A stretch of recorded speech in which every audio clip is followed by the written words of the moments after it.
measures to curtail the spread of coronavirus disease has been that of different strokes, different folks, especially the stay-at-home order. Some have expressed boredom, some received it as a holiday long overdue, while some took it as a time to loot and attack houses, hiding under hunger despite palliatives and stimulus packages from governments and individuals as well as corporate organizations. Oyo State is not exempted in the increasing spate of crime during the partial lockdown. Some residents are now living in fear of the unknown, with miscreants and burglars making them go through sleepless nights. This is the concern now for those who are obeying the healthcare experts' advice to stay at home. And why is the spate of crime on the increase? This will be our focus today on Panorama, which is actually an abridged edition reaching you on the network service of NTA. First, the news making rounds. I am Kemi Oshi. Thanks for joining us.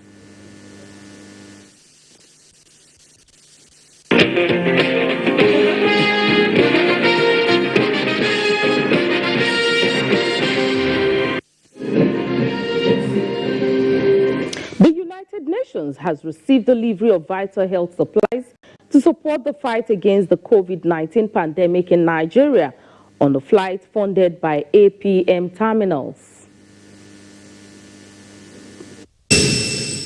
The supply is made up of 10,000 test kits, 15 oxygen concentrators, and various personal protective equipment, vaccines, kits, and vital health supplies will support the Nigerian government's COVID-19 response plan and UNICEF's work with children and families in Nigeria.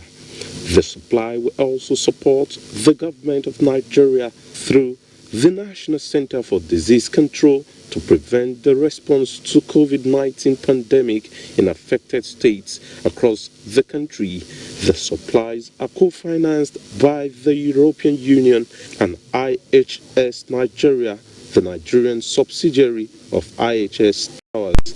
Additional COVID-19 response supplies are expected in a UN joint flight to be delivered to Nigeria in the coming days. The United Nations Resident Coordinator in Nigeria, Edward Cullen, says to limit the spread of the coronavirus, it is important to test as many people as possible, especially those with recent travel history and those who came into contact with travelers. These test kits will support Nigeria's drive to control the transmission of COVID-19 infections and support the government's ongoing strong efforts to protect the country from an escalating pandemic. Since the outbreak of the coronavirus in Nigeria in late February, the UN has been supporting the government of Nigeria to respond to the pandemic through risk communications and community engagement, infection prevention and control, epidemiology, surveillance and management of coronavirus cases, working with government and other partners. In Abuja, Dia, NT News.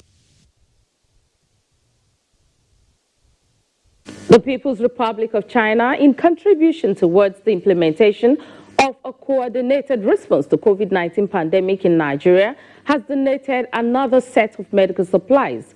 A statement by the Chinese embassy says the new donation was handed over at the cargo wing of Nnamdi Azikiwe International Airport, Abuja.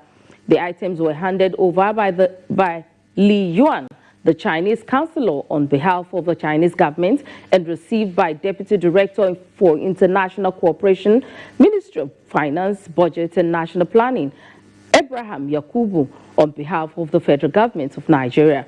The items include 1,500 pieces of respiratory mask, 10,000 pieces of surgical mask, 1,750 pieces of disposable surgical gown, 350 pieces of infrared thermometer, 1,750 pairs of medical gowns.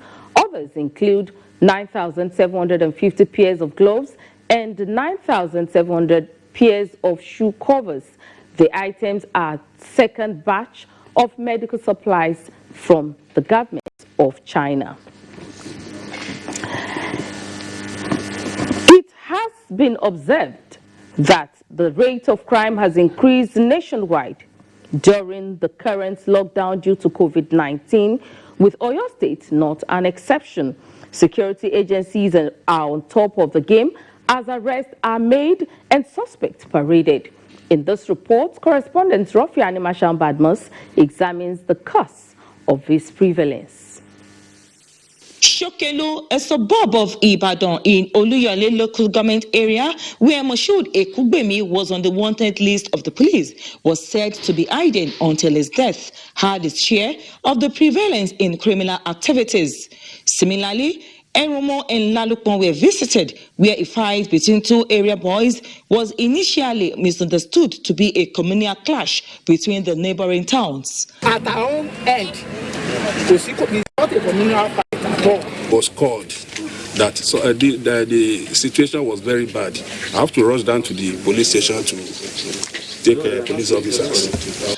Members of the Police Community Relations Committee, PCRC, in Oyo State, whose responsibility is to liaise with the police force, brought their minds on the spate of crime during this lockdown.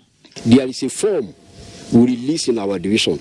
In that form, we are going to have the data of every landlord and tenants.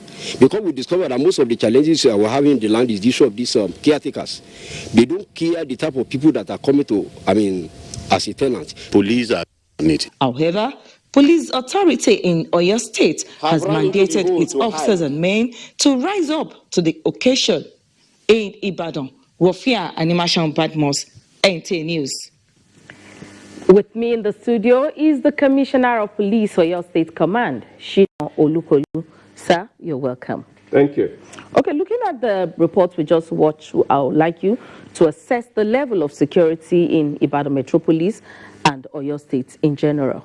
Well, let me say with all sense of responsibility and honesty that crimes and criminalities are part of dynamics of any society, and there is no place where you have this utopian style.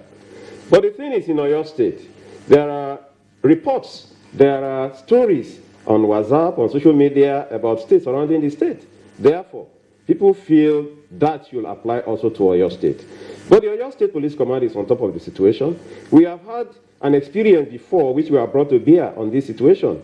Because people come out in large numbers, we also go out there with convoy patrol of different stages, 1, 2, 3. In fact, latest, we have one we call the task force, and this was to deal decisively with those who are about committing crimes or who have committed heinous crimes, including armed robbery and all the others.